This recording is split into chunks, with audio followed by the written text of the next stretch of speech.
Bismillahirrahmanirrahim. Assalamualaikum warahmatullahi wabarakatuh. Salam wake, kami sukses, Anda pasti sukses. Good job. Baiklah, sahabat hebat di seluruh Indonesia, masih bersama Wali Kelas Channel. Kali ini kita akan belajar tema 1, subtema 1, muatan bahasa Indonesia. Dan kita akan bahas bersama tentang ide pokok. Nah, sahabat hebat, apa sih itu ide pokok? Nah, ide pokok itu adalah inti atau dasar permasalahan dari suatu teks. Ide pokok juga berisi gagasan dasar penulis. Nah, dari sinilah maka ide pokok sering disebut juga sebagai pokok pikiran. Ada juga yang menyebutnya sebagai gagasan utama. Nah, selanjutnya bagaimana sih cara menentukan ide pokok? Nah, yang pertama yang kita lakukan adalah membaca teks secara keseluruhan. Yuk kita baca teks berikut.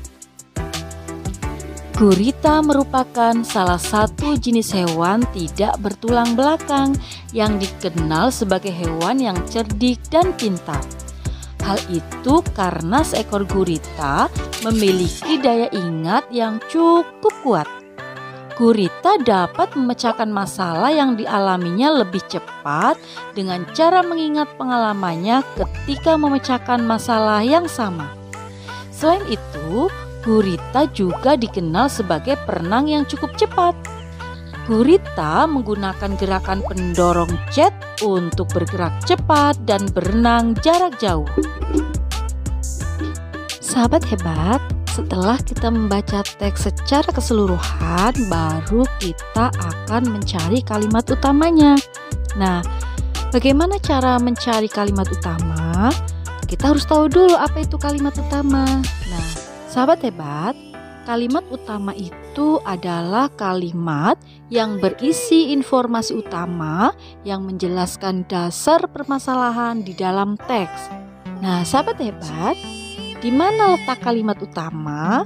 Kalimat utama bisa terletak di awal paragraf, bisa di akhir paragraf, atau bisa di awal dan di akhir paragraf. Nah, caranya untuk menentukan kalimat utama, kita harus analisis dulu ya setiap kalimat. Coba kita lihat dulu kalimat yang pertama. Gurita merupakan salah satu jenis hewan tidak bertulang belakang yang dikenal sebagai hewan yang cerdik dan pintar. Nah, kemudian kita lihat pada kalimat kedua. Hal itu karena seekor gurita memiliki daya ingat yang cukup kuat. Nah, berarti kalimat kedua itu adalah kalimat yang menjelaskan kalimat pertama tadi. Berarti kalimat kedua ini bukan kalimat utama, tapi kalimat kedua ini merupakan kalimat penjelas.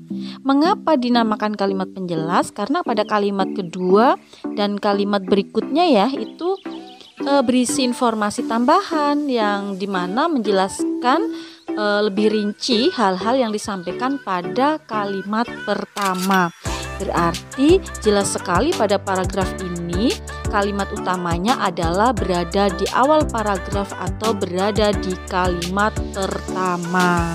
Nah, sahabat hebat, setelah kita menemukan kalimat utama, yaitu pada paragraf ini berada di kalimat pertama, baru kita akan menentukan ide pokoknya. Coba kita cari kata kuncinya pada kalimat pertama ini atau pada kalimat utama ini, ya. Kata kuncinya di sini adalah yang menjadi inti permasalahannya adalah tentang gurita. Betul sahabat hebat? Iya, tentang gurita. Boleh ide pokoknya ditambah. Karena di sini pada kalimat kedua dan ketiga menjelaskan tentang kepintaran gurita, maka boleh ditambah ide pokoknya menjadi gurita hewan yang cerdik dan pintar. Nah, seperti itu sahabat hebat cara menentukan atau cara mencari ide pokok pada suatu paragraf atau pada suatu teks. Nah, lanjut ya. Kalau tadi kita sudah belajar bagaimana cara menentukan ide pokok pada suatu paragraf, sekarang kebalikannya.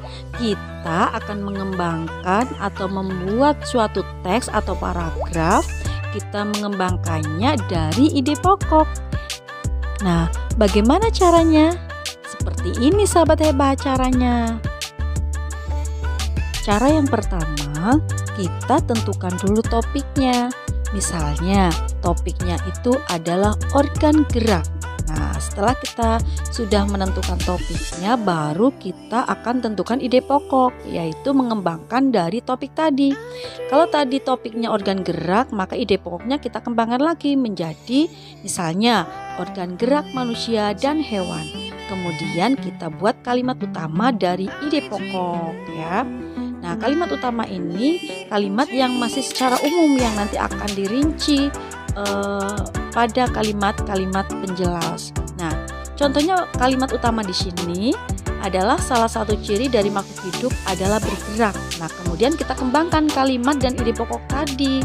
Kemudian caranya tulis kalimat-kalimat penjelas atau pendukung, baru kita akan menyusun kalimat menjadi paragraf yang padu. Ini adalah contoh membuat atau mengembangkan ide pokok atau membuat paragraf dengan cara mengembangkan dari ide pokok.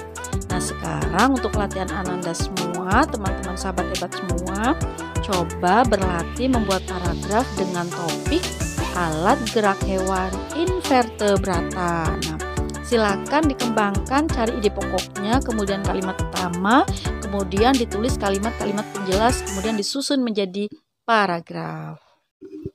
Baiklah sahabat hebat, alhamdulillah sudah belajar hari ini. Sampai jumpa lagi di pembelajaran berikutnya. Tetaplah setia di Wakece Wali Kelas Channel. Salam Wake, good job. Wassalamualaikum warahmatullahi wabarakatuh.